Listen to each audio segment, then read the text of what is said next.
Hello friends, good evening. कैसे हो? I hope कि आप लोग अच्छे ही होंगे। सो फ्रेंड्स, आज की इस क्लास में हम लोग सॉल्व करेंगे जीके जीएस का प्रैक्टिस सेट। पूरे 25 प्रश्नों को हम लोग इस वीडियो में सॉल्व करेंगे और ये जीके जीएस की 23वीं क्लास है। अगर आप लोग पिछली क्लासेस को नहीं देखें तो आप लोग प्ले लिस्ट में जाके देख सकते हैं। प्ले लिस्ट में आपको सभी सब्जेक्ट की इंपॉर्टेंट क्लासेस मिल जाएगी। इन क्लासेस की अगर आपको फ्री में PDF डाउनलोड करना है तो आप लोग हमारे टेलीग्राम चैनल से ज्वाइन होकर वहाँ से आप लोग बिल्कुल फ्री में PDF डाउनलोड कर सकते हैं। तो चलिए इस क्लास को स्टार्ट करते हैं। नीचे क्लासेस का टाइमिंग आप लोग देख सकते हैं। 9:30 बजे हिंदी लैंग्वेज की क्लास होती है, 1:45 बजे जीके प्लस करंट अफेयर, और जो 5:45 वाली क्लास हुआ करती थी वो अब 6:30 बजे होती है। ये क्रैश कोर्स के लिए व्हाट्सअप नंबर है। अगर क्रैश कोर्स परचेज करने में कोई प्रॉब्लम्स आ रही है तो आप लोग हमारे इसी नंबर से जो है व्हाट्सअप मैसेज कर सकते हैं। यहाँ पे देख सकते हैं इस पूरा मटेरियल आपको हमारे क्रैश कोर्स में देखने को मिलेगा।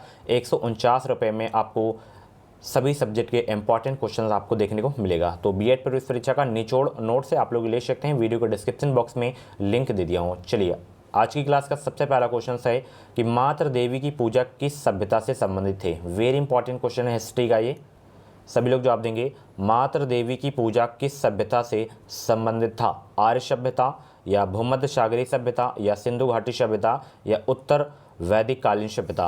मातृ देवी की पूजा किस सभ्यता से संबंधित था? तो ये जो है संबंधित था सिंधु घाटी सभ्यता से। ऑप्शन इसका जो है सी वाला बिल्कुल करेक्ट हो जाएगा। वेरी इंपॉर्टेंट क्वेश्चन है आपके एग्जाम के लिए। जितने भी लोग क्लास को देख रहे हैं फटाफट वीडियो को लाइक कर देंगे और अपने अदर फ्रेंड के साथ इस वीडियो को शेयर कर देंगे ताकि और सारे लोग हमारे चैनल से ज्वाइन हो सके। बेहतरीन प्रिपरेशन आप लोग अपनी जो है कर सकें वो लोग। राजस्थान के माउंट आबू में स्थित दिलवाड़ा का जैन मंदिर किस धर्म के अनुयायियों के द्वारा निर्मित किया गया था? सबसे पहले तो ये पूछा जाता है कि दिलवाड़ा का जैन मंदिर कहाँ पे है, तो राजस्थान आपको याद रखना है।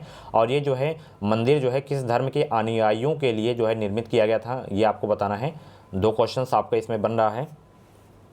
तो ये जो है जैन धर्म के अनुयायियों के द्वारा जो है निर्मित किया गया था। ऑप्शन इसका जो है बी वाला बिल्कुल करेक्ट हो जाएगा। इंपॉर्टेंट क्वेश्चन है आपके एग्जाम के लिए। ओके चलिए, गीत गोविंद किसकी कृति है? कई बार ये क्वेश्चंस मैं क्लास में करवा चुका हूँ।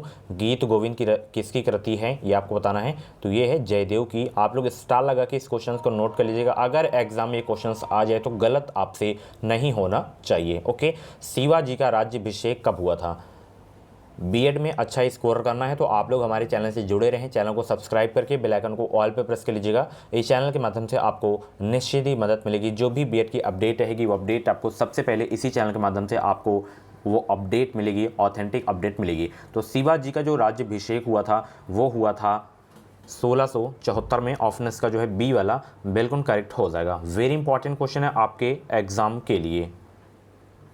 चलिए अगला प्रश्न देखते हैं। अकाल तख्त का निर्माणकर्ता इनमें से कौन सिख गुरु थे? अकाल तख्त का निर्माणकर्ता इनमें से कौन सिख गुरु थे? गुरु रामदास, गुरु तेग बहादुर, गुरु हरगोविंद, गुरु नानक। सभी लोग जवाब देने का प्रयास करेंगे। इंपॉर्टेंट क्वेश्चन है। तो सिखों के जो है छठे गुरु हरगोविंद थे। ये अकाल तख्त के निर्माणकर्ता छठे गुरु हरगोविंद थे। ऑप्शन का जो है सी वाला बिल्कुल करेक्ट हो जाएगा। भारत के समुद्री मार्ग की खोज किसने की थी? बहुत ही इजी क्वेश्चन है। भारत के समुद्री मार्ग की खोज किसने की थी? Vasco da Gama, Columbus, Magellan, Henry the Navigator. 6 का राइट आंसर बताने का प्रयास करेंगे। तो भारत के समुद्री मार्ग की जो खोज की थी वो की थी वास्को डी गामा ने। ऑप्शन इसका जो है ए वाला बिल्कुल करेक्ट हो जाएगा। 1498 में ये जो है कालीकट पर जो है पहुंचा था, ये आपको याद होना चाहिए। ओके, और यह जो है भारत के नए समुद्री मार्ग की खोज किया था। ओके, भारत में पहली अंग्रेजी व्यापारिक कंपनी कहाँ खोली गई थी? वेरी इंपॉर्टेंट क्वेश्चन है। इंपॉर्टेंट लिख के आप लोग इस क्वेश्चन में स्टार लगा लीजिएगा कि भारत में पहली अंग्रेजी व्यापारिक कंपनी कहाँ खोली गई थी? बम्बई, या सूरत, या सूतानाती, या मद्रास, जैसे जो है चेन्नई बोलते हैं। 7वां का जवाब देने का प्रयास करेंगे। तो भारत में पहली अंग्रेजी व्यापारिक कंपनी जो खोली गई थी वो सूरत में खोली गई थी। ऑप्शन इसका जो है बी वाला बिल्कुल करेक्ट हो जाएगा। किसके शासनकाल में अगर पूछा जाए तो जहांगीर के शासनकाल में। ओके चलिए अगला प्रश्न देखते हैं। अगला प्रश्न आपकी स्क्रीन पे आ गया है कि बेगम हजरत महल 1857 की क्रांति में किस स्थान से संबंधित नहीं रहीं?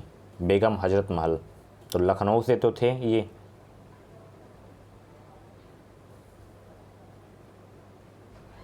सभी लोग 8 का जवाब देने का प्रयास करेंगे।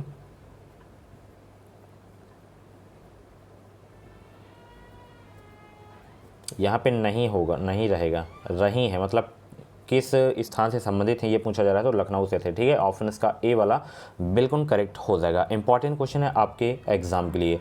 गांधी जी के द्वारा क्रियान्वित प्रथम सत्याग्रह जो नील किसानों से संबंधित रहा, इससे जुड़ा स्थल कौन सा है? चंपारण, चौरी चौरा, बारदोली, साबरमती।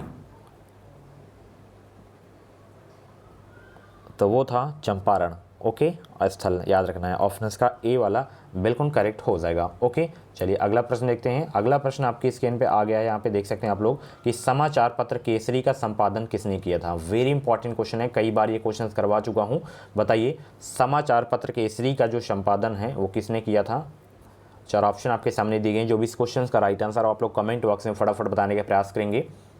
तो केसरी का जो संपादन किया गया था वो बाल गंगाधर तिलक के द्वारा किया गया था। ऑप्शन इसका जो है बी वाला बिल्कुल करेक्ट हो जाएगा। इंपॉर्टेंट क्वेश्चन है आपके एग्जाम के लिए। दांडी यात्रा की शुरुआत महात्मा गांधी ने कहाँ से की थी? बहुत ही इंपॉर्टेंट क्वेश्चन है। जो दांडी यात्रा की शुरुआत हुई थी वो महात्मा गांधी ने कहाँ से इसकी जो है शुरुआत किए थे, ये आपको बताना है। 11 का जवाब दीजिए। तो 12 मार्च 1930 को गांधी जी ने दांडी मार्च जो है शुरू किए थे। कहाँ से? साबरमती आश्रम से। साबरमती आश्रम कहाँ पे है? गुजरात में। ओके, ऑप्शन इसका जो है डी वाला बिल्कुल करेक्ट हो जाएगा। हमारे सौरमंडल का कौन सा ग्रह आकार में पृथ्वी के समान है? वह कौन सा ग्रह है जो आकार में पृथ्वी के समान है? बुध, मंगल, शुक्र, बृहस्पति। तो शुक्र ग्रह जो है पृथ्वी के समान है आकार में बात करें तो ऑप्शन इसका जो है सी वाला बिल्कुल करेक्ट हो जाएगा। और बृहस्पति आपका सबसे बड़ा है। शुक्र को भोर का तारा, सुबह का तारा भी बोला जाता है, ये भी आपको पता होना चाहिए। सबसे चमकीला ग्रह शुक्र ग्रह ही है। ठीक है, टुंड्रा एक क्या है? पर्णपाती वन या उष्णकटिबंधीय वन या शीत मरुस्थल या गर्म मरुस्थल? टुंड्रा क्या है? 13 का जवाब दीजिए सभी लोग। तो टुंड्रा देखिए एक शीत मरुस्थल है। ओके, ध्यान रखिएगा, टुंड्रा एक शीत मरुस्थल है। ऑप्शन इसका जो है सी वाला बिल्कुल करेक्ट हो जाएगा। वायुमंडल की सबसे निचली परत को क्या कहा जाता है? वेरी इंपॉर्टेंट क्वेश्चन है आपके एग्जाम के लिए। वायुमंडल की सबसे निचली परत को क्या कहा जाता है? समताप मंडल या तापमंडल या क्षोभ मंडल या मध्यमंडल? 14 का जवाब देने का प्रयास करेंगे। तो क्षोभ मंडल वायुमंडल की सबसे निचली परत है, ध्यान रखिएगा। ऑप्शन इसका जो है सी वाला बिल्कुल करेक्ट हो जाएगा। वेरी इंपॉर्टेंट क्वेश्चन आपके एग्जाम के लिए। इसमें जो है यानी कि क्षोभ मंडल में बादल हो गया, आंधी हो गया, वर्षा के लिए जो है उत्तरदायी होता है। समताप मंडल में वायुयान उड़ते हैं, ये भी आपको याद रखना है। ओके, चलिए अगला प्रश्न देखिए। भारत का सबसे ऊँचा पठार कौन सा है? बताइए सभी लोग। 15 का दक्कन का पठार, छोटा नागपुर का पठार, लद्दाख का पठार, बागेलखंड का पठार। तो भारत का जो सबसे ऊंचा पठार है, ध्यान रखिएगा, कभी भी एग्जाम में पूछा जाए तो लद्दाख का पठार याद रखना है। ऑप्शन इसका जो है सी वाला बिल्कुल करेक्ट हो जाएगा। कहाँ पे है? जम्मू कश्मीर में है। ठीक है, प्रायद्वीपी भारत की सबसे लंबी नदी कौन सी है? प्रायद्वीपी भारत की सबसे लंबी नदी कौन सी है? 16 का जवाब देने का प्रयास करेंगे। तो प्रायद्वीपी अगर पूछे कि भारत की सबसे लंबी नदी कौन सी है तो गोदावरी याद रखना है। ओके, ऑप्शन इसका जो है डी वाला बिल्कुल करेक्ट हो जाएगा। इंपॉर्टेंट क्वेश्चन है आपके एग्जाम के लिए। अगला प्रश्न देखिए। पश्चिमी घाट के उत्तरी भागों को किस नाम से जाना जाता है? सभी लोग जवाब देंगे। पश्चिमी घाट के उत्तरी भागों को किस नाम से जाना जाता है? तो इसे जाना जाता है कोंकण तट के नाम से। पश्चिमी घाट के जो उत्तरी भाग हैं उन्हें जो है कोंकण तट के नाम से जाना जाता है। ऑप्शन इसका सी वाला बिल्कुल करेक्ट हो जाएगा। वह प्रोग्राम जो किसी व्यक्ति द्वारा पढ़ा जा सके उसे क्या कहते हैं? क्वेश्चन क्या पूछ रहा है? वह प्रोग्राम जो किसी व्यक्ति द्वारा पढ़ा जा सके उसे क्या कहते हैं? उसे कहते हैं ह्यूमन कोड। क्या कहते हैं? Human code. ऑप्शन इसका जो है बी वाला बिल्कुल करेक्ट हो जाएगा। निम्नलिखित में से कौन सा भारत की निम्न कृषि उत्पादकता के लिए जो है उत्तरदायी नहीं है? सभी लोग जवाब देंगे। निम्नलिखित में से कौन सा भारत की निम्न कृषि उत्पादकता के लिए उत्तरदायी नहीं है? तो इसमें देखिए सहकारी कृषि नहीं, बाकी आपका आवश्यक आदतों की उपलब्धता, भूमि के उपयोग और उसकी अधिकारिता, कमजोर वित्त व्यवस्था, ये सब क्या है? उत्तरदायी हैं। सहकारी कृषि इसमें जो है कृषि उत्पादकता के लिए उत्तरदायी नहीं है। ऑप्शन ए वाला बिल्कुल करेक्ट हो जाएगा। ओके, चलिए अगला प्रश्न देखते हैं। अगला प्रश्न यहाँ पे आ गया है कि निम्नलिखित में से कौन सा बंदरगाह भारत के पश्चिमी तट से संबंधित नहीं है? 20 का जवाब देने का प्रयास करेंगे। कौन सा वो बंदरगाह है जो भारत के पश्चिमी तट से संबंधित नहीं है? 20 का जवाब देंगे। तो तूतीकोरिन जो आपका बंदरगाह है ये पश्चिमी तट से संबंधित नहीं है। ऑप्शन इसका जो है सी वाला बिल्कुल करेक्ट हो जाएगा। ये पूर्वी तट पर है। किस तट पर? पूर्वी तट पर। ओके, ये आपको याद रखना है, तमिलनाडु के। चलिए, दिल्ली में सर्दियों के समय वर्षा होती है किस मानसून से? दिल्ली में जो सर्दियों के समय जो वर्षा होती है वो किस मानसून से होती है, ये आपको बताना है। तो ये पश्चिमी विक्षोभ से होती है। किससे? पश्चिमी विक्षोभ से होती है। ऑप्शन इसका डी वाला बिल्कुल करेक्ट हो जाएगा। चलिए अगला प्रश्न देखते हैं। अगला प्रश्न है, सामूहिक उपभोग का अर्थ क्या है? बताइए सभी लोग, सामूहिक उपभोग का अर्थ क्या है? घरेलू खपत, व्यक्तिगत खपत, स्व खपत, देश के नागरिक द्वारा की गई खपत।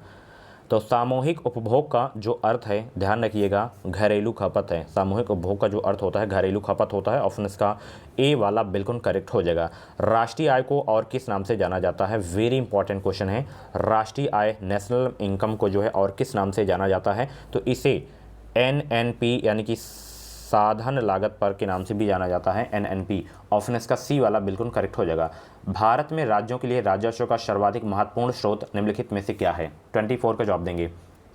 भारत में राज्यों के लिए राजस्व का सर्वाधिक महत्वपूर्ण स्रोत निम्नलिखित में से है बिक्री कर। क्या है? बिक्री कर है। ऑप्शन इसका ए वाला बिल्कुल करेक्ट हो जाएगा। लास्ट क्वेश्चन इस क्लास का है कि निम्न में से किस वर्ष भारत G20 शिखर सम्मेलन की मेजबानी करेगा? 25 को जवाब देंगे।